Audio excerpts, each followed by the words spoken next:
Welcome back to Fear Begins. Tonight, we are diving into some of the most disturbing, spine-chilling encounters ever reported in the dark heart of the Appalachian wilderness. These are not just ghost stories or strange whispers passed down around a campfire.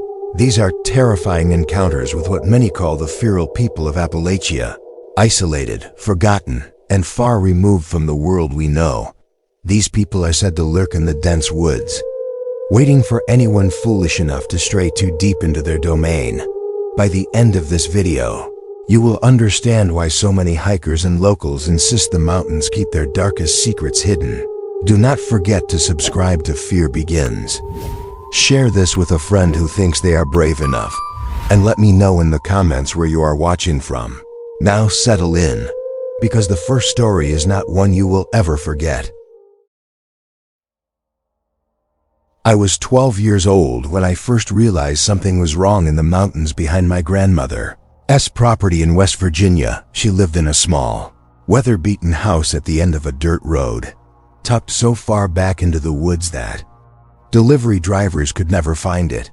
Summers meant long days spent chasing fireflies, wading in creeks, and daring myself to climb higher and higher into the ridges where the trees grew thick and the air felt heavy with silence.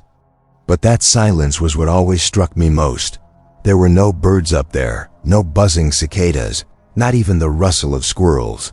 Just a wall of stillness that pressed against your ears until you felt like screaming just to break it. One afternoon, I decided to test myself. There was an old hunting stand up near the ridgeline, built decades ago from rotting boards and nailed crooked into a maple tree. Everyone in the family warned me not to go up there, said it was unsafe, said it was too far from the house. But curiosity is stronger than warnings when you are a kid. I waited until my grandmother was napping, whistled for my dog, and started. Up the slope, the path was barely a path at all, just deer tracks, briars, and loose rock that slid under my sneakers. Sweat burned down my back, and my legs shook by the time I reached the stand. My dog, Scout, whined low and kept circling, tail tucked tight to his belly. He did not want to be there. I climbed the ladder anyway. The boards groaned under me as I sat, trying to catch my breath. From up there, I had a view of the valley spread out below, the roof of my grandmother's house barely visible through the green. For a moment, I felt like I had conquered something. Like the ridge was mine. That pride lasted maybe 30 seconds. Then Scout's growl made my chest seize. He was staring into the trees, not at me but at something just beyond the clearing. His lips curled back over his teeth. The hair along his spine stood up like a brush. I squinted into the shadows, telling myself it was a deer, just a deer. But deer do not walk upright. What stepped into view was a man. Or at least I thought it was at first. He was barefoot, mud caked between his toes, skin stretched tight over sharp bones. His clothes were tatters of fabric tied together with strips of something pale that I did not want to identify. His hair hung in greasy ropes, and when his eyes lifted to mine, they were flat, colorless, like river stones. He did not speak. He just tilted his head, far too far, like his neck was broken, but still holding. Then he smiled. My stomach turned to ice. Scout lunged forward, barking so hard it rattled the boards under me. The man did not flinch. He just took a step closer, slow and deliberate, like every movement was measured. Another sound crackled behind him, branches snapping under weight. My throat closed as I saw a second figure slip out of the trees. This one was smaller, hunched, its arms hanging too long, knuckles grazing the ground as it moved. Its face looked wrong, skin stretched thin over bone, lips chewed raw. It clicked its teeth together like it was mocking the sound of an animal. I did the only thing I could think of. I scrambled down from the stand, grabbed Scout by the collar, and bolted. Branches whipped across my arms, tearing skin. But I did not stop. My lungs burned, and every step I thought I could hear them behind me. Not running, just walking, slow, steady, like they knew I would tire before they did. I did not stop until I burst through my grandmother's back door, slammed it shut, and locked it. Scout was still barking, teeth bared toward the woods, I never told her what I saw.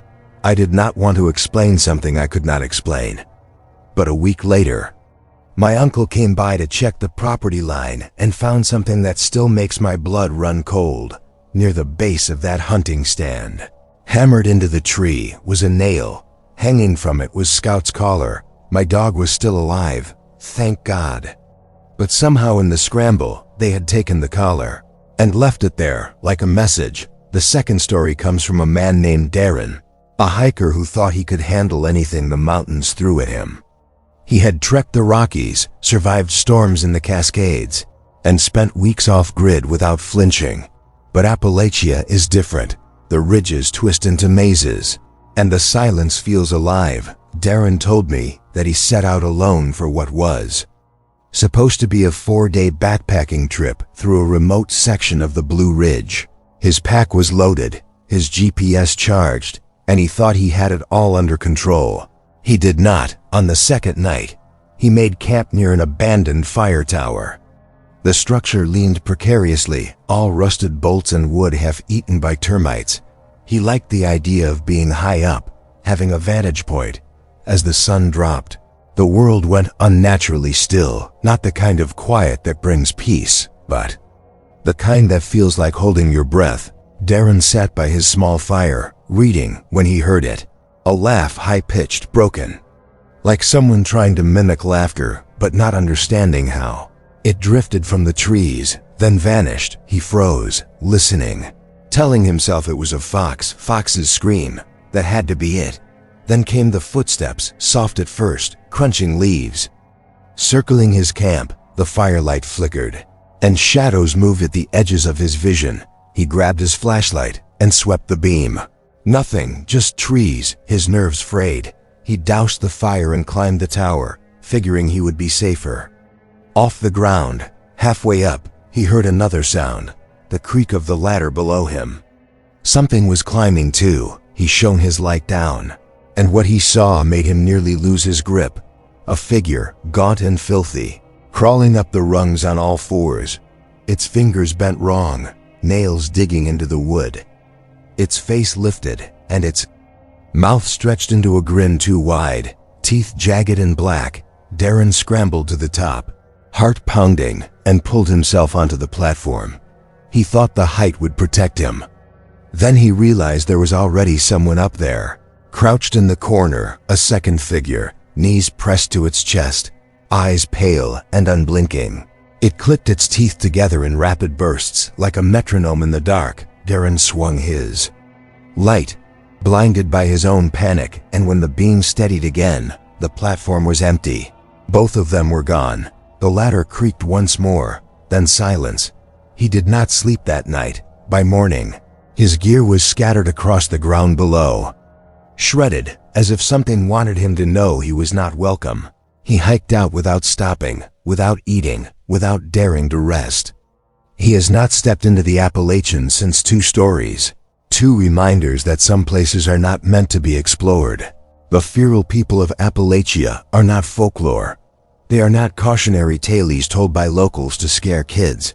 They are something older, stranger, and far more dangerous. And as we move into the next encounter, the terror only deepens. I was 29 when I learned the mountains could listen. The day had been bright and ordinary, the sort of Friday you coast through. Radio up, windows down, pretending the wind is scrubbing your life clean. Mason rode shotgun with his boots on the dash, and a grin he wore like a dare. He said I needed trees, not blue light and apps and pity from coworkers who could not stop saying sorry about the breakup. I said fine, show me your secret spot, the place you keep bragging about. He promised I would sleep like a stone and wake up different. By the time the highway became a ribbon and the ribbon became gravel, my phone had given up. The last bar blinked out the way a porch light dies, and the road narrowed until it felt like we were threading a needle through green. It should have been peaceful. It felt like being swallowed. Mason turned off onto a cut so rough the truck climbed it in small, apologetic lunges. When we finally stepped out, the air was heavy and clean, and the silence was the kind you notice because it is louder than noise. He slapped the side of the bed and said we were home for the weekend. We pitched the tent in a shallow bowl beside a slope that funneled wind down like a whisper. A gully cut through the leaf litter below, dark even in afternoon light. No trails, no neighbors. Mason said, spreading his arms like a salesman. If we hear voices, they are either mine or ghosts. I laughed, because laughing at that is cheaper than carrying it. We cooked meat that hissed in the pan, drank 2 beers each, and watched the sky lay out stars in handfuls. A barred owl called once and then decided against it. The woods settled into a breath that I matched without meaning to. Some time passed. Midnight, the fire sank to a red heartbeat, and my dreams thinned until a sound lifted me out of them. It was thin and high and wrong. A note someone tried to whistle with a mouth they had not practiced using. It rose at the end like a question. That did not want an answer. I held my breath. It came again from a different direction, then again from a third. Drifting as if carried by a person who could not decide where to stand, Mason sat up, hair sticking in points. Bobcat, he said, too quickly. Fox. He said anything but person. We listened. Leaves shifted where there was no wind. A hard click answered the whistle, like a small rock striking a larger one. Another click replied from behind the tent. Then another answered from the trees downslope. The sound made a geometry around us. Mason's hand found the zipper. Do not. I whispered, and he unzipped it anyway, because courage is often the same shape as curiosity. Cold walked in. He swung the flashlight in a slow, neat arc. The beam looked flimsy. As if the dark were a weight you could only lift a little at a time. Something stood where the light failed. At first it read as a stump, then it breathed, naked. Except for strips of filthy cloth knotted around its waist. Ribs like a stack of knives trying to pry out. The hair was in ropes. The skin was gray where it was not smeared with mud. It tilted its head too far to one side, a puppet with the strings. Crossed when the beam found its face. The mouth widened in a smile that showed gums before it showed teeth. And the teeth were black where they were not broken. Behind it the brush moved low and fast. Shapes peeled out on hands and feet, elbows sharp. Eyes catching the light like whetstones. Mason swore once under his breath and pulled the flap shut. The nylon bowed inward where a palm pressed and slid. The sound of skin against fabric went slow and deliberate, tracing the outline of the tent like someone practicing letters. A knuckle tapped above my shoulder. Clicks counted around us in no rhythm my bones recognized. Then the screaming started, not words, torn sound. It hit from every side and bounced inside the thin walls until the only map my body wanted to follow said run. Mason ripped the zipper. Cold slammed us. We ran. The forest turned into a narrow hallway we sprinted down with our heads ducked. Thorns stitched red across our shins. The slope gave out and we skidded to the gully, palms grinding into grit. Behind us the chorus rose. A broken choir that did not need lungs. A shape ran parallel to me on all fours. Fast and sure of the ground, I did not look directly. Looking directly at some things feels like inviting them into your eyes. We clawed up the far side, slipped, clawed again, and burst into the faintest gray suggestion of the road. Mason found the keys on the third try. The truck started like a prayer answered by an engine. We did not speak until headlights made the forest a flat painting in the rear view. We never went back for the gear. I told myself for months that there had to be an explanation, that the skull is a projector and the woods are a screen. I told myself weather can trick the ear, shadow can trick the eye, grief can trick everything. When the first snow came to town, I woke at 3 a.m. to the sound of a small hard click against my apartment window, and I lay there with the lights off, pretending glass is a kind of mountain. Years later, I met a ranger named Cole on a volunteer day clearing stormfall from a backcountry spur. He was a quiet man with the kind of posture that says he knows where to put his feet. He smiled easily, but his eyes were the color of weather. We worked in the patient way you do when a 6-foot log wants to stay exactly where the wind dropped. It on the hike out at dusk, After the woods had gone purple and the air had found the bottoms of our shirts, he said, "You ever hear laughing out here that does not belong to a person?" I said yes without meaning to. He nodded like that answer was a shape he had expected to see. He told me there is a corner of the district where the map grows unsure of itself. Old burn scar, old boundary, the lines wobble. He walked in there. Alone once, years back, to follow smoke that should not have been there.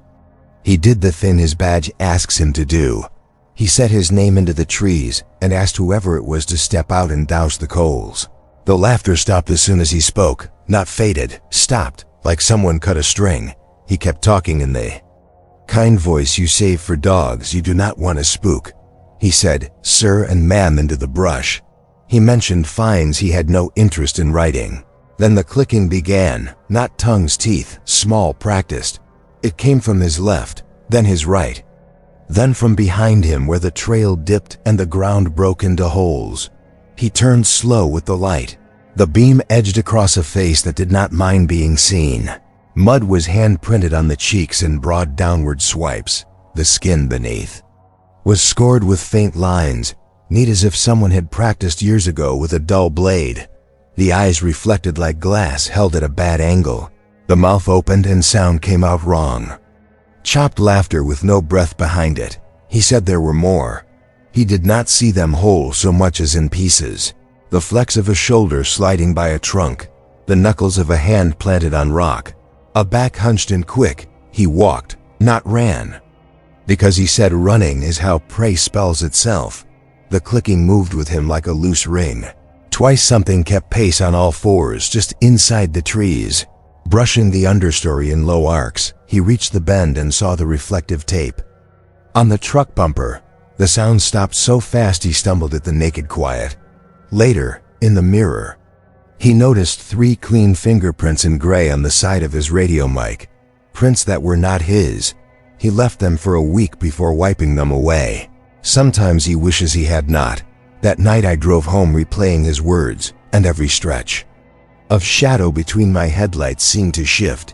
Dusk folded into black, and the trees leaned together as if agreeing on a secret. The radio carried only static. I told myself the road knew my tires and the map knew my name, but somewhere behind me, the Appalachians breathed in, and the breath did not end for a very long time. I was 17 when I thought I was invincible, and I learned the mountains have a way of teaching you otherwise. Back then, freedom came in the form of a borrowed truck and a weekend with no curfew. I drove with the windows cracked in December. My breath fogging while a cassette played low and crackled with each turn. My friend Lauren sat beside me, sketchbook in her lap, talking about everything except where we were actually headed. She had heard about a ridge past the old quarry, a place local kids whispered about, but never claimed to see. No service, no parents, no rules, she said, tapping her pencil against the dash like it was a drumstick. I told her fine, adventure. We laughed like we owned every road we drove down. By the time we parked, night was chewing at the edges of daylight. The quarry looked like a wound that never healed, edges crumbling, water at the bottom black and unbothered. Trails branched off into forest that looked identical in every direction.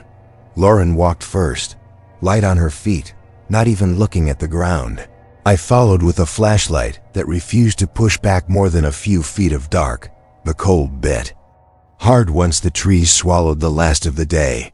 We hiked until the road felt a lifetime behind us, and the ridge rose like a shadow of its own. We found a clearing near the top and laid out a blanket, unwrapping sandwiches that had already gone stiff in the air. The sky spilled stars, more than I had seen in my life, the kind that made you believe you were looking at forever. Lauren tried to sketch by the glow of a small lantern, her hands clumsy with numb fingers. I was telling her a story about a teacher we both hated when she froze, pencil midair. "Do you hear that?" she whispered. I stopped talking. At first, I heard nothing. Then it came. A sound so faint it almost did not exist. Like someone breathing through teeth, slow and steady. I swung the flashlight. Beam slicing across trees, empty, She grabbed my wrist. Again, she whispered. This time it came from behind us, closer. I turned fast enough the beam trembled, catching only bark and branches. Then a small rock landed between us with a flat thud. I lifted the light. At the edge of the clearing stood a figure. It was crouched low, one arm hooked over a knee, head cocked at an unnatural angle. Its hair fell in greasy ropes, face off. In shadow, the eyes caught the light and held it, like glass does when you tilt it just right. It did not move. Then another rock landed by my shoe. Another figure appeared, this one crawling on all fours, ribs showing through pale skin. Lauren grabbed the lantern and blew it out. We were left with only my flashlight, and in the instant the light narrowed. More figures stepped forward. They moved with a jerky rhythm, like their bodies had forgotten what upright meant. One laughed, sharp and broken, like a recording played at the wrong speed. Another clicked its teeth together in a staccato rhythm. They circled us without touching, eyes shining in every direction. I told Lauren to run, but the clearing had become a trap of noise and shadow. She pulled me by the arm, dragging me toward the trail, and we stumbled downhill, branches whipping. Our faces, feet sliding in dead leaves. Behind us, the laughter followed, broken and endless. The clicks multiplied. Something hit my shoulder, another rock, sharp enough to cut. I did not stop. We reached the truck gasping, hands bleeding, lungs raw from cold. The headlights caught nothing but dust. We slammed the doors, locked them, and sat in silence. Then, the back window fogged with a handprint from the outside. A palm pressed against the glass, long fingers spread wide. Lauren screamed, and I started the engine. The truck roared, gravel spitting as we tore out of there. By the time we reached pavement, the print was gone. We never told anyone because saying it aloud felt like giving it permission to follow. I did not set foot in those woods again until years later, when college and cities and adult life had dulled the edge of fear. But even now, when I park on an empty road and silence folds in heavy, I hear that first rock landing between us. A reminder that the mountains hold eyes, and not all of them close at night. I carried that memory like a secret bruise, hidden until touched. Years passed, but it never healed. When I was 26, working a job that paid more in headaches than in cash, I met someone who carried a similar bruise. His name was Alan, a soft-spoken man with the kind of smile that looked borrowed. We were both waiting in line at a gas station when he noticed the Appalachian Trail patch on my backpack. He asked if I hiked often. I said not anymore. He said good. Then he told me a story without waiting for permission. Alan had been a winter hiker, the type who believed solitude was worth frostbite. He went into the Smoky Mountains one December with more confidence than sense.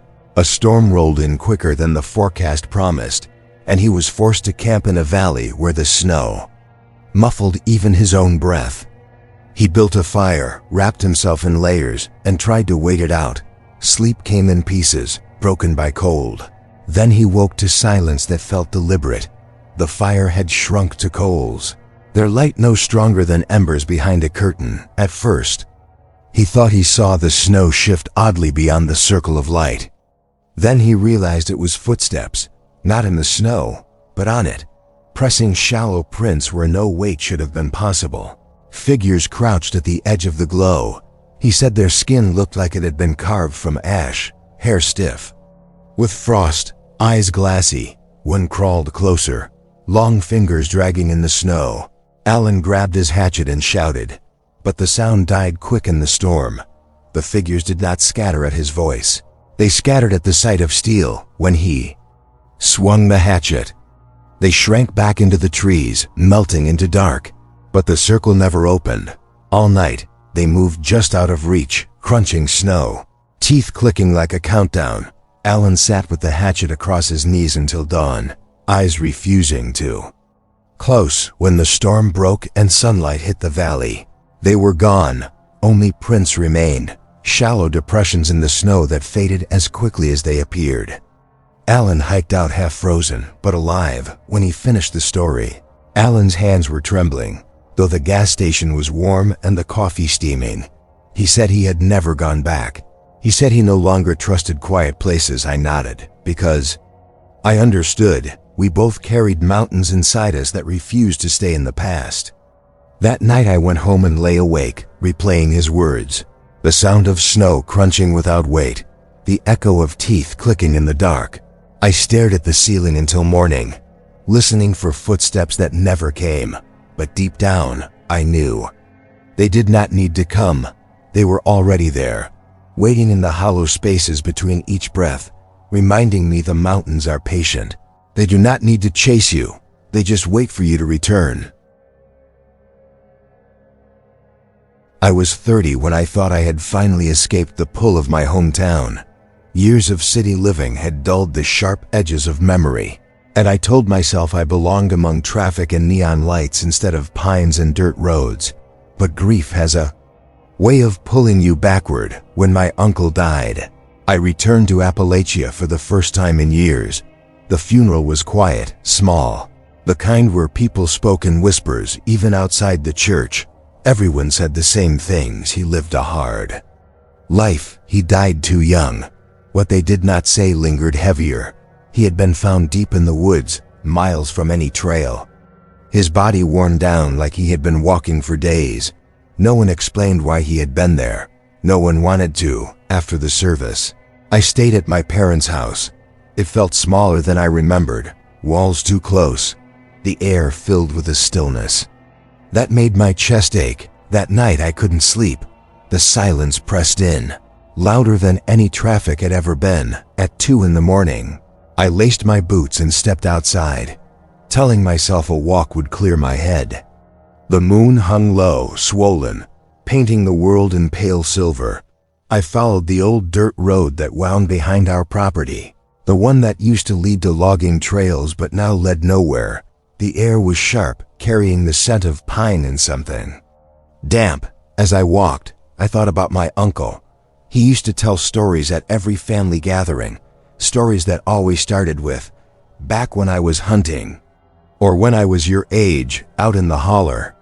He spoke about shadows in the trees and voices that called his name when he was alone. Everyone laughed, called him superstitious, but his eyes never did. They stayed flat and pale, the way a man looks when he knows he is not joking. I reached a bend where the road split, one path overgrown, the other swallowed by forest. I stood there, undecided, when I heard it. A hum, low and steady, vibrating like a chord struck on an old guitar. It came from the dark trail, the one no one walked anymore. My skin prickled. I told myself it was the wind, but the air was still too still. The hum grew louder, wrapping around me like it was inside my bones. Then a shape appeared between the trees. At first it looked like a man. Tall, shoulders hunched, hair hanging in ropes. He moved with slow, deliberate steps, bare feet pressing into the dirt without sound. Another shape followed, smaller, crawling low, its limbs too long, elbows bending like joints that had forgotten their purpose. My chest tightened. I stepped back, but the hum grew louder, almost a growl now, layered with clicks like teeth striking together. The taller one stopped at the edge of the road. His face was wrong, stretched too wide, teeth blackened, eyes pale and unblinking. The smaller one crouched beside him, head cocked so far to the side it looked broken. They did not speak, they only stared. My breath came in short bursts, each louder than the last. I whispered, "What do you want?" My voice cracked, thin against the weight of silence. They didn't answer. The taller one raised his hand, long fingers curling as if beckoning me forward. My knees locked. I could not move. The smaller one crawled closer, knuckles dragging in the dirt, leaving shallow grooves. I turned and ran, heart hammering so hard it blurred my vision. Branches clawed at my face, roots snagged my boots, but I did not stop. Behind me, the hum rose into something sharp, a chorus of broken sounds that chased me down the road. When I burst through my parents' front door, chest heaving, hands bleeding, the house was silent. I locked the door and pressed my back to it, sweat freezing on my skin. I did not sleep. I sat in the living room until dawn. every shadow stretching longer than it should have. The next day, I told myself it had been grief, exhaustion, a mind playing tricks. But when I went to leave town, I saw something on my car window, a handprint, long fingers spread wide. Smeared into the frost, I drove away with my chest tight. But I knew the truth. My uncle had not wandered into those woods by accident. Something had called him, the same way it had called me. And the mountains, patient as they are, were not finished yet. Months later, I tried to forget. I buried myself in work, in city noise, in the comfort of pretending. But the mountains are patient, and they do not forgive forgetting. One night, while walking home from the train, I heard it again, a hum, faint but familiar, rising between the buildings like the sound had followed me. I stopped dead in the street, traffic rolling on behind me, and for a moment I swore I saw them reflected in the glass of a darkened shop. Pale eyes, stretched smiles, waiting. I ran that night too, but not through woods. Through streets that suddenly felt too narrow. It has been years since, and I have not gone back. But sometimes when I dream, I am standing at that fork in the road, and I know if I take the wrong path, I will not come back. I wake with the hum still in my bones, vibrating, patient, waiting. I used to think fear was something you outgrew, that monsters belonged to childhood and adulthood was built on rational explanations.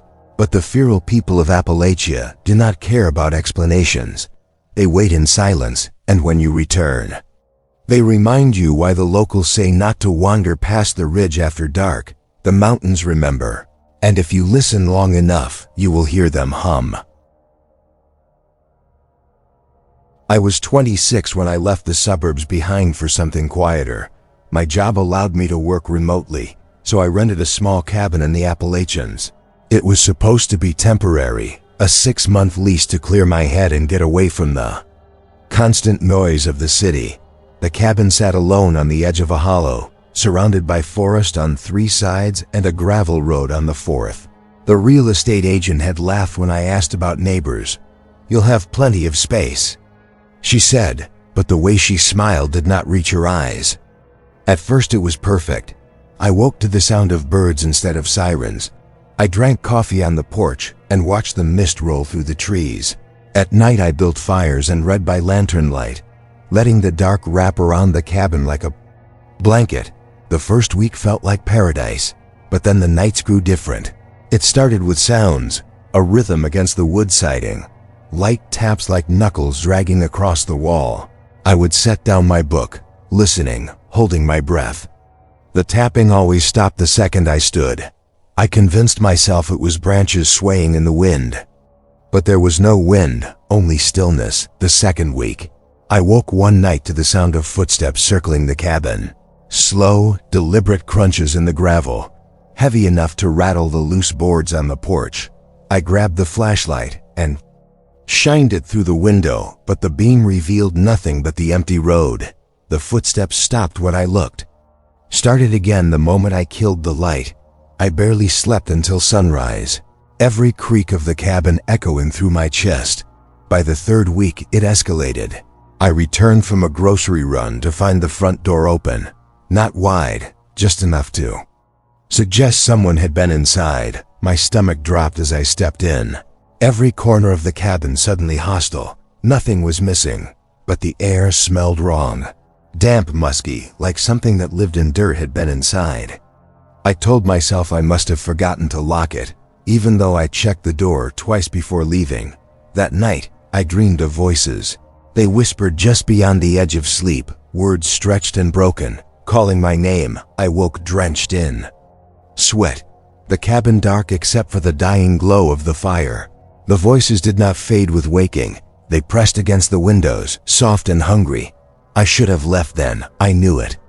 But I told myself it was stress, isolation, imagination.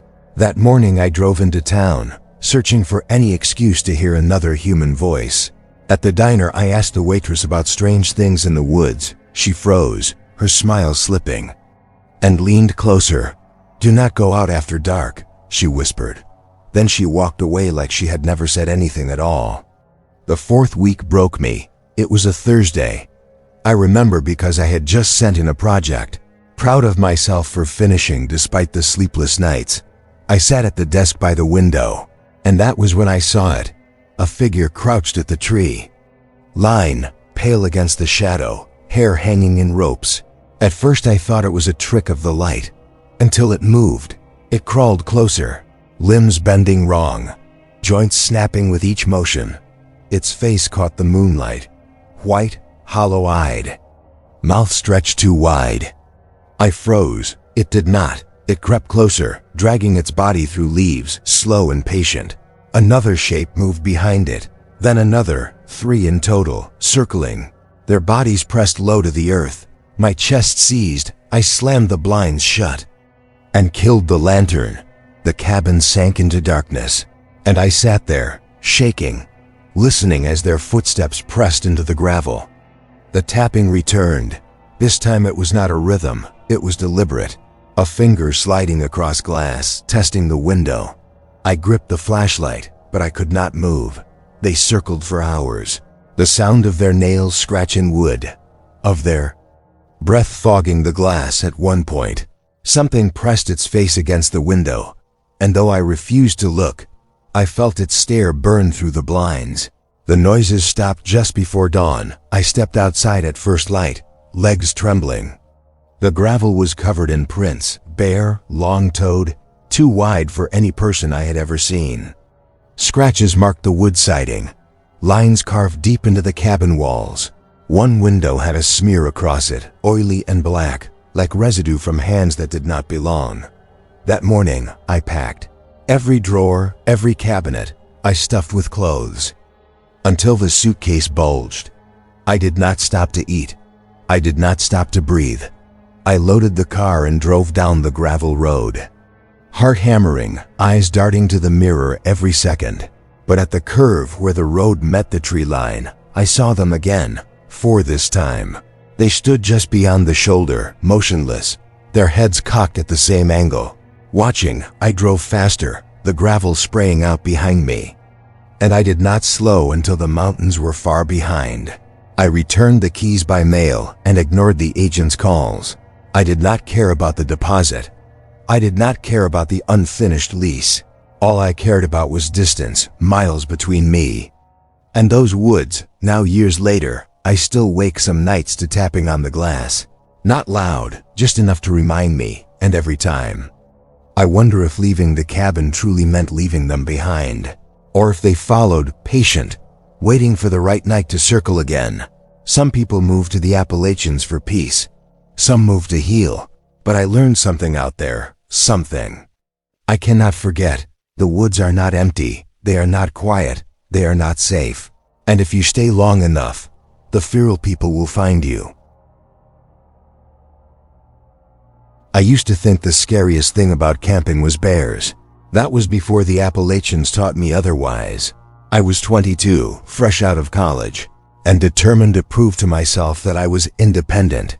A couple of friends had canceled last minute, but I decided to go anyway. I figured a solo camping trip would be good for me, build confidence, get some space, maybe even clear my head. The trail I chose was long, winding through miles of forest before opening up into a clearing where I planned to spend the night. The hike in was uneventful. The forest was alive with birdsong, and the air smelled sharp with pine. By the time I reached the clearing, the sun was just beginning to dip low, streaking the sky in orange. I set up my tent, started a small fire, and cooked a packet of ramen, laughing to myself at how proud I felt over something so simple. Night fell, and I stretched out on my sleeping bag, listening to the fire pop outside. That was when I heard it. A whistle, soft, almost playful, carrying through the trees. My first thought was another camper. Relief filled me for a moment, until I remembered the ranger had said no one else was booked in this section of the trail. I sat up, holding my breath, the whistle echoing again, longer this time, almost mocking. I unzipped the tent and peeked out. The fire had burned low, embers glowing red. Beyond that, only darkness. "Hello?" I called, hating how my voice cracked. No answer, just silence. I sat there for what felt like hours, staring into the woods, convinced at any second someone would step into the firelight. But no one did. Eventually, exhaustion won, and I drifted into a restless sleep. Around 3 a.m., I woke to the sound of footsteps. Not the careful tread of boots. These were light, uneven, circling the tent. I froze, heart hammering. The nylon walls of the tent felt like tissue paper between me and whoever was outside. The steps stopped, then came breathing, shallow, raspy, inches from my ear on the other side of the fabric. I did not move. I barely even blinked. Minutes passed, though it felt like forever. Then slowly the breathing faded. The footsteps retreated into the trees. I waited another hour before daring to move, clutching the pocket knife I had brought, like it was anything more than false comfort. When morning came, I stepped out and searched the clearing. That was when I saw them, tracks in the dirt, barefoot, long, wide prints circling the tent, and next to the fire pit, something else. 3 small piles of stones stacked neatly, like markers. I do not know why, but they chilled me worse than the footsteps. I told myself it was just locals messing with me, a prank, a bad joke. But as I packed up, I could not shake the feeling I was being watched. Every time I looked at the tree line, I thought I saw movement, pale shapes vanishing just as my eyes focused. By the time I strapped on my pack, sweat soaked my shirt despite the cool air. The hike back should have taken 4 hours. It felt like 12. Every sound made me jump. The crack of a twig, the rustle of leaves, even the distant call of a bird. Twice I thought I heard that whistle again, faint and mocking, but when I stopped, it always died away, halfway back. I realized the woods had gone silent. No birds, no insects, just dead air pressing in from every side. That was when I saw them. 2 figures crouched between the trees, low to the ground, their limbs too long, their skin almost blending with the bark. They were not still. They swayed, shifting side to side, heads cocked like they were studying me. Panic surged through me, and I bolted. I did not think. I did not breathe. I just ran. Branches whipped my arms. Roots snagged my boots, but I kept going. The sound of something crashing through the woods behind me. It was not fast, but it was steady, relentless, like it knew I would tire before it did. When I finally stumbled into the trailhead, gasping for air, the sound stopped. I collapsed against my car, fumbling with the keys, half expecting a hand to close around my ankle before I got inside. But nothing followed. The woods were still again, too still, as if holding its breath. I drove away shaking, every shadow on the road making me flinch. When I finally got home, I swore off camping alone forever. But sometimes, late at night, I still hear that whistle, low, mocking, drifting just beyond the walls of my apartment. It makes me wonder if I really left them behind, or if once you hear them in the Appalachians, you never truly escape. I never thought a simple family visit could turn into the worst night of my life. I was 31 when I decided to drive out to see my uncle, who lived deep in the Appalachian Mountains. He was the kind of man who wanted nothing to do with the city. He built his own cabin, grew his own food, and only came into town once a month for supplies. I had not seen him in years. So when he called and invited me to spend a weekend, I jumped at the chance. The drive out was beautiful. Rolling hills, autumn colors painting the trees red and gold, and that crisp mountain air that made you feel alive. By the time I arrived, the sun was beginning to sink behind the peaks, and his cabin looked like something from a postcard, smoke curling from the chimney, a rocking chair on the porch, and his old hound dozing by the steps. He greeted me with a bear hug and a laugh, saying it was about time I came to visit. That first evening was perfect. We ate venison stew, drank a couple of beers, and sat by the fire swapping stories. I remember thinking how peaceful it was, how quiet compared to the chaos of my apartment back home. But as the night wore on, I noticed something strange. My uncle kept glancing at the windows, his smile never quite reaching his eyes. When I asked him what was wrong, he shook his head and muttered, "You will see soon enough." I laughed it off, thinking it was just his way of teasing me, but when I went to bed that night in the spare room, I noticed he had bolted the front and back doors with heavy wooden bars. Not just locked, barricaded. That was my first real sign that something was not right.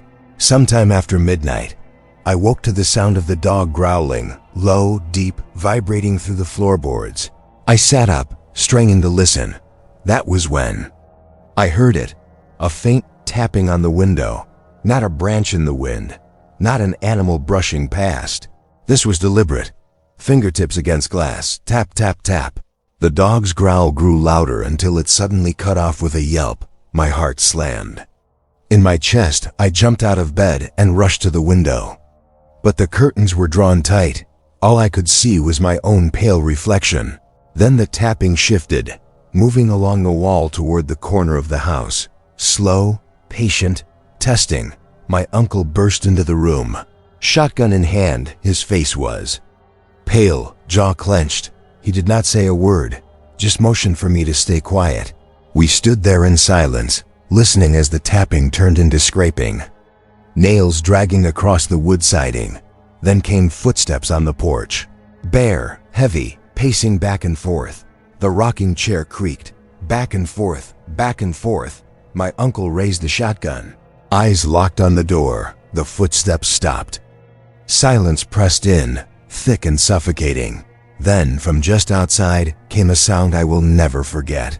A voice, high-pitched, broken, like someone learning to speak for the first time. It whispered my name. Every hair on my body stood on end. My uncle swore under his breath and shoved me back from the window. "Do not answer," he hissed. The voice repeated my name. Louder this time, almost gleeful. Then another voice joined in, deeper, rasping, also saying my name. They overlapped, echoing each other until it sounded like a chorus of broken tongues. The shotgun shook in my uncle's hands. I had never seen him afraid before, but in that moment, he looked terrified.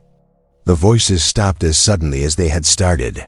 For a moment, there was only silence. Then with a crash, something slammed against the door, rattling the bolts, once, twice, again and again, each hit harder, the wood groaning under the force. My uncle fired through the door. The blast echoed through the cabin, ringing in my ears. The pounding stopped.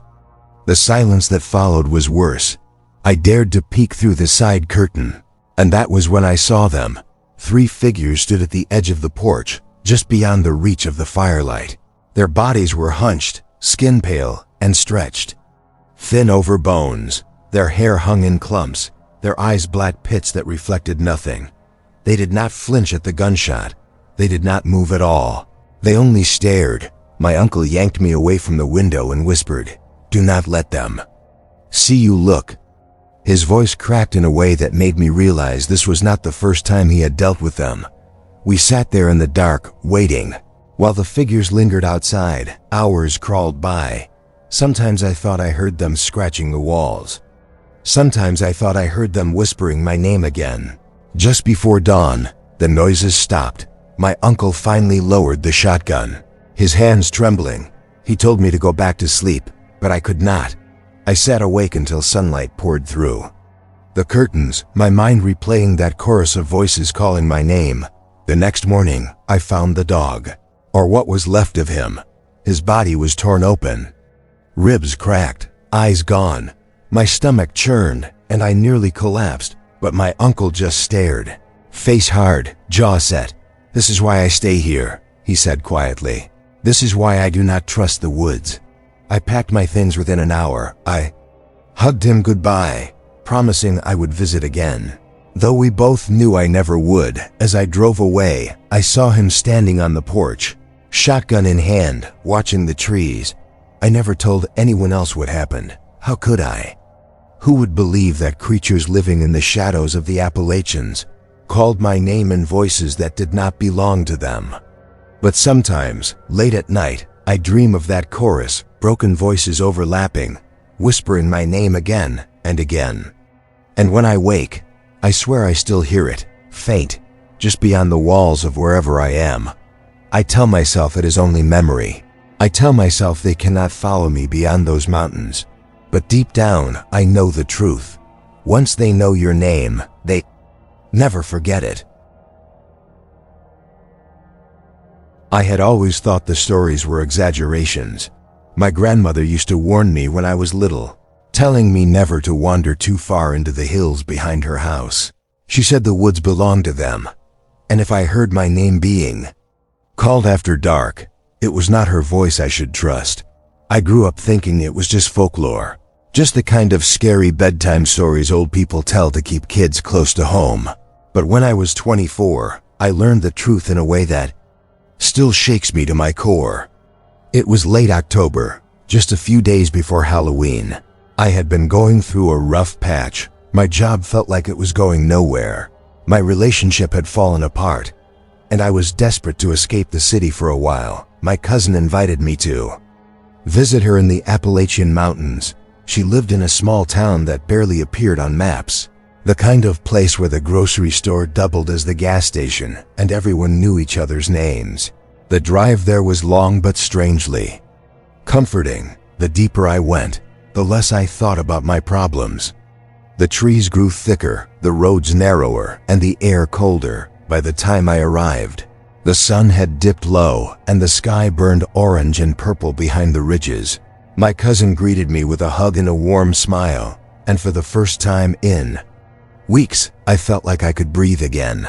Her house was an old farmhouse at the edge of the woods. The back porch overlooked a wide field that ended at a thick tree line. That first evening, we sat out there with mugs of cider catching up. She seemed happy, content, and I envied her for it. I remember saying, half joking, that I wished I could move out there and forget the rest of the world.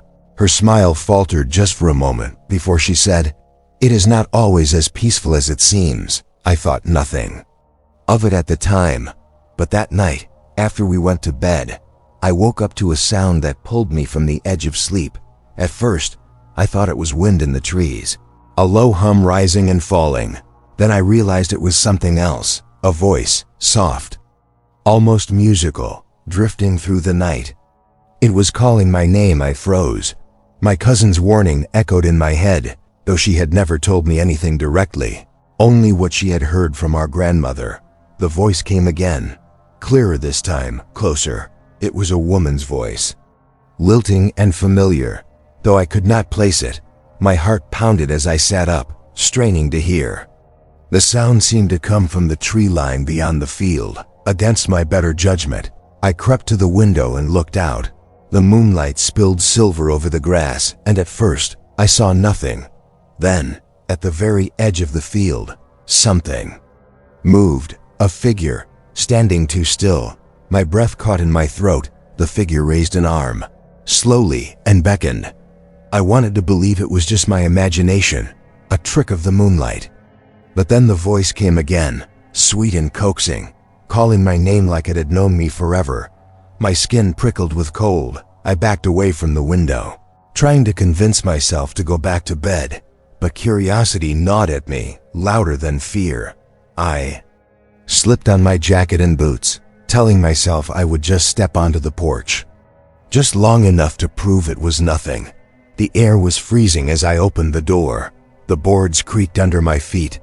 Loud in the stillness, I stood there, staring at the tree line. The figure was still there, still waiting. Then it moved, not toward me, but sideways, gliding along the edge of the woods. Its movements were strange, too smooth, as if it was not walking but floating. I wanted to run back inside, but something in me pulled forward instead. I stepped down from the porch and onto the grass. The voice called again, softer this time, like a secret between us, halfway across the field. I stopped. The figure had vanished. The tree line was empty, nothing but shadow and branches swaying. In the wind, relief washed over me. Maybe I had imagined it all. Maybe I had just been dreaming. But then, behind me, I heard the whisper of my name again. I spun around, heart hammering. The porch was empty. The house was dark and standing no more than 20 feet away was the figure. Closer now, clearer. My stomach dropped as I took in the details. It was not a woman at all. Its skin was pale and stretched tight. its limbs too long, its eyes reflecting the moonlight like glass. The voice that had sounded so sweet before came from its cracked lips, but now it was warped, broken, like a record spinning too slow. I stumbled back, nearly falling. The creature tilted its head, the sound of bones popping in the silence. Then it started moving toward me, not fast, not running, but deliberate.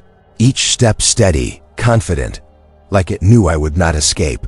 Panic surged through me. I bolted, running as fast as I could across the field. My boots pounded against the frozen grass, my breath tearing through my lungs. I did not dare look back, but I could hear it, the sound of feet dragging, then breaking into a loping gait that was not quite human. I reached the porch and scrambled up the steps, fumbling with the door handle. Behind me, I heard the voice again, calling my name, louder now, almost angry. I slammed the door shut just as something heavy struck the boards outside. The whole frame rattled. My cousin burst out of her room, eyes wide, a pistol clutched in her hand. She shouted at me, asking what I had done. But I could barely speak. The banging on the door grew louder, shaking the house. Then, as suddenly as it had started, it stopped. We stood there in the silence, listening. My cousin lowered the pistol slightly and whispered, "They know you." Now, her face was pale, her voice flat, like she was not surprised at all. I asked her what she meant, my voice breaking, but she only shook her head. We did not sleep the rest of the night. By morning, there was no sign of anything outside. No tracks, no marks, nothing. But the memory of that voice, of that figure in the field, will never leave me. To this day, I wonder what would have happened if I had kept walking, if I had followed that voice into the trees. And deep down, I fear that one day, it will come back for me. Because my cousin was right. Once they know your name, you are never free of them. When I was 19, I took a summer job as a camp counselor in the Appalachians. The camp was small, just a handful of cabins, a lake, and a fire pit where we gathered every night.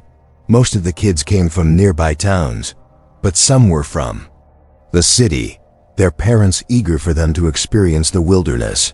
I thought it would be an easy gig, s'mores, songs, hiking trails. Nothing more than keeping an eye on kids while enjoying the fresh mountain air. I was wrong. By the third week, I had gotten used to the routine. Breakfast at 7, activities until lunch, quiet time in the afternoon, and campfire stories at night. The nights were my favorite. The woods would settle into a heavy stillness, the kind that made every crack of a branch sound louder, and we would sit around the fire telling ghost stories. The kids loved it, even when they were too scared to walk back to their cabins afterward. I remember thinking that nothing we could make up around that fire could ever be as frightening as the real thing. One night, a storm rolled in. The sky turned black, lightning splitting the clouds, thunder rattling the cabins. We gathered all the campers in the dining hall for safety. The rain hammered the roof, and the wind howled like a living thing. The kids were restless, scared, so I tried to lighten the mood with games and silly stories. By midnight, most of them had fallen asleep on the floor in their sleeping bags. That was when I noticed one was missing, a boy named Eric. He was quiet, the kind who always hung back in the group, but he never gave me trouble. I checked the bathrooms, the kitchen, even under the tables, nothing. My stomach dropped. I told the other counselor I was going to look outside. The rain had eased to a drizzle, but the ground was slick with mud. My flashlight beam cut through the mist as I called his name. The camp was small, but the woods pressed close on all sides, dense and dark. I checked the cabins, the fire pit, the lake, still nothing. Then I heard it, a faint sound carried on the wind. It was Eric's voice. He was calling for help. I ran toward the sound, slipping in the mud, heart pounding. His voice came from the tree line. I hesitated. Every warning we had ever been given said never to go into the woods at night. But it was a kid, my responsibility. I could not just leave him, so I plunged into the trees. The forest swallowed the light almost instantly. Branches clawed at my arms. the mud sucking at my shoes. I kept calling his name, following his cries deeper and deeper, but the strange thing was, no matter how far I went, his voice always seemed just ahead, just out of reach. Finally, I stumbled into a small clearing. My flashlight flickered, the beam weak and sputtering, and there, at the far edge, stood Eric. Relief surged through me. I shouted his name, but he did not move. He just stood there. Staring, I hurried forward, slipping on the wet grass. "Eric, we need to go back," I said. But when I got closer, something was wrong. His clothes were torn, filthy, his skin pale and streaked with mud. His eyes looked empty, glassy, like he was not really seeing me. I froze, my flashlight trembling in my hand. Then he smiled. It was wrong, too wide, too forced, like someone who had watched people smile but had never done it themselves. My stomach dropped as I realized this was not Eric at all. The thing tilted its head, the smile stretching farther until I thought its skin would tear. Then, in Eric's voice, it said, "Help me." Every instinct screamed at me to run. I stumbled back, my flashlight beam shaking. Behind me, I heard movement, footsteps in the wet grass. I spun around, and my blood turned cold. More of them were emerging from the trees, thin, pale figures with matted hair and hollow eyes. Their bodies hunched, their hands too long. One of them dragged its knuckles on the ground, another twitched its head side to side like a broken puppet.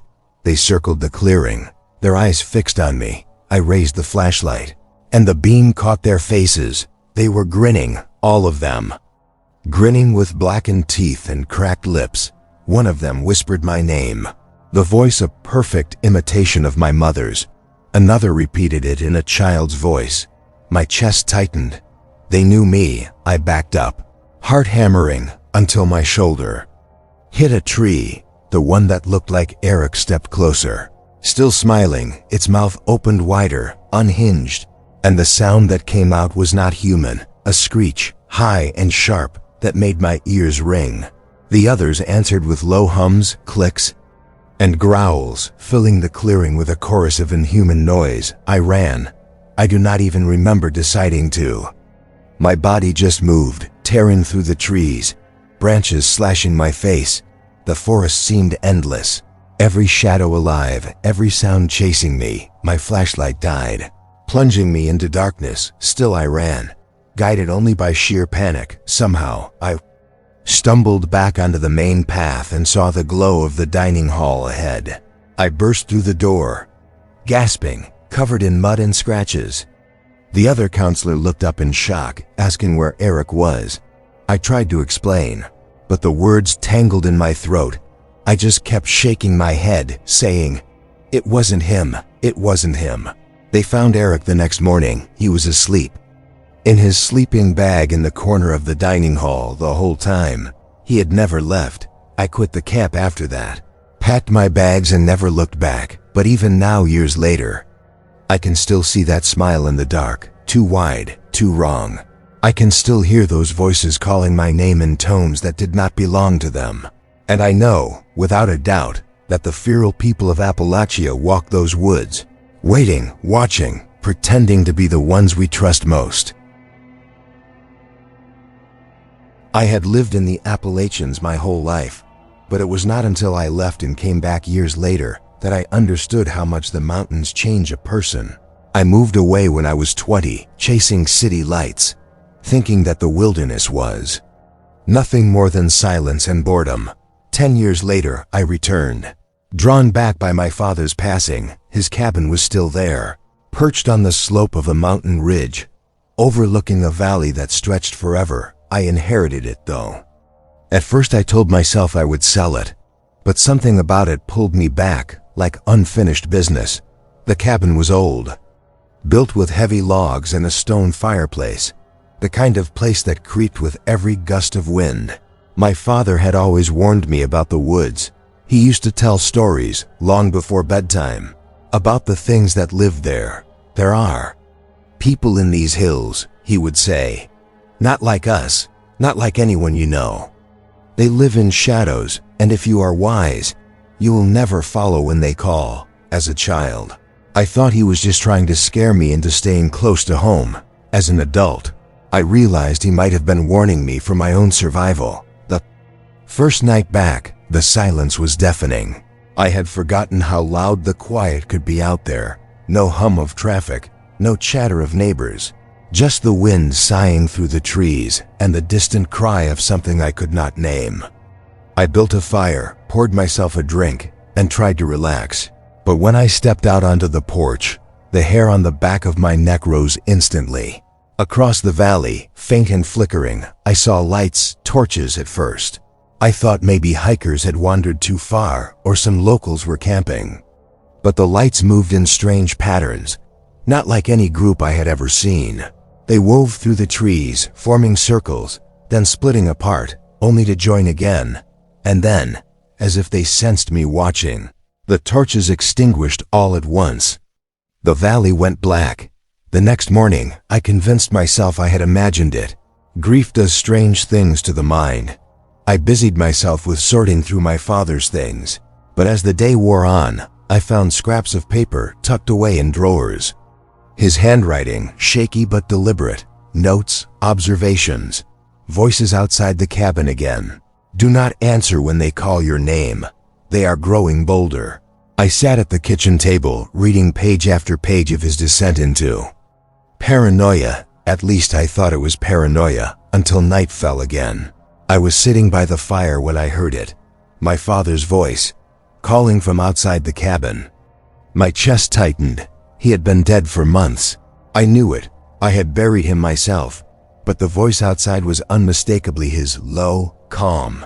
The way he always sounded when he wanted me to come home. Son, come out here. I need your help. The rational part of me said it was the wind or some trick of the mountains. But another part of me remembered his notes. Do not answer when they call your name. The voice came again, closer this time. Come on, boy. You know it is me. I bolted the door, drew the curtains, and sat frozen in the chair all night. The voice circled the cabin, sometimes at the door, sometimes at the windows, sometimes. It sounded like him, sometimes like me, but wrong. The tone flat, the rhythm unnatural. When the first light of dawn crept through the trees, the voice was gone. I should have left then, packed the bag and walked down the mountain. But stubbornness kept me there. I told myself I had to know. I had to see for myself what my father had been warning me about all those years. On the third night, it escalated. I had just settled into bed when the sound of footsteps echoed on the porch, slow, deliberate. I sat up, every muscle rigid, listening. The door creaked as if weight pressed against it. Then, in a whisper so soft I almost missed it, I heard my own voice from outside. Let me in. The blood drained from my body. I crept to the window and pulled back the curtain just enough to see. What I saw still haunts me. There were figures gathered in the yard, a dozen, maybe more, pale, thin, with tangled hair and hollow. Eyes that gleamed in the firelight from my cabin window. They stood in silence, their heads tilted in unison, staring at the cabin. One of them stepped forward. It was me, or at least it looked like me. Same height, same build, same face, but the smile was all wrong. Stretched too wide, showing teeth that looked cracked and sharp. The doppelganger raised its hand and tapped on the glass with a single dirty finger. Let me in, it said again. But the voice was too flat, too precise, like a recording. I stumbled back, heart hammering, and grabbed my father's old shotgun. From above the fireplace, when I turned back to the window, the yard was empty. I barely slept that night. Every creak of the cabin, every groan of the wood, felt like them trying to get inside. By morning, I was shaking from exhaustion. I wanted to leave. But when I stepped onto the porch, something stopped me cold. In the mud, circling the cabin, were footprints, bare, human-shaped, but twisted. The toes too long, the arches wrong, like they had never worn shoes in their lives. That day, I made the mistake of hiking into the woods to clear my head. I told myself I would just walk to the ridge and back. But the deeper I went, the more the forest seemed to close around me. The trees grew thicker, the light dimmer, and then I smelled it, rot like meat left in the sun. I followed the stench to a hollow at the base of a massive oak. Inside, piled like offerings, were bones, animal and human, cracked and gnawed. My stomach turned as I stumbled back, and then I heard the laughter. It was faint at first, high-pitched and childlike, but it grew louder, spreading through the trees. I spun in every direction, but saw nothing then. Out of the corner of my eye, movement, figures darting between the trees, too fast to fully see.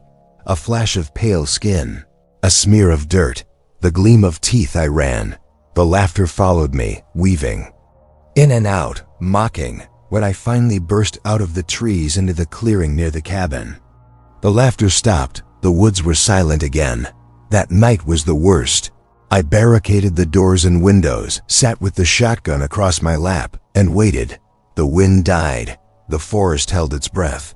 And then, all at once, there came the sound of hands slapping against the walls, fingers clawing at the windows, voices calling my name from every direction. Each one a perfect imitation of someone I loved, my father, my mother, old friends, even myself. They begged me to come out, pleaded for me to open the door. Then came the singing, low, broken, like a lullaby sung by someone who had forgotten. The words, it was beautiful and horrifying all at once, weaving through the cabin walls, seeping into my bones.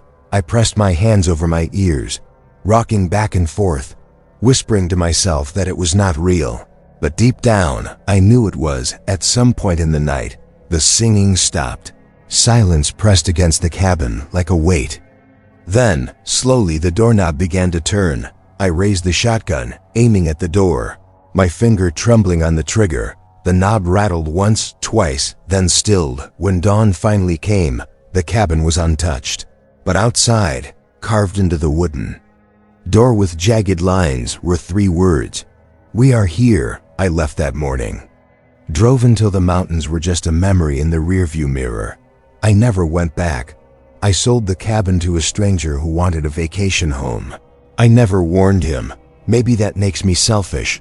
Maybe it makes me cruel. But some things are better left unspoken, because I know they are still there, watching, waiting, taking shapes that do not belong to them. So if you ever find yourself in the deep woods of Appalachia, and you hear a voice you recognize calling your name, do not follow it, do not look, and whatever you do, do not let them in. This is Fear Begins, reminding you to trust your instincts, and to remember that in the mountains of Appalachia, not every voice belongs to the living.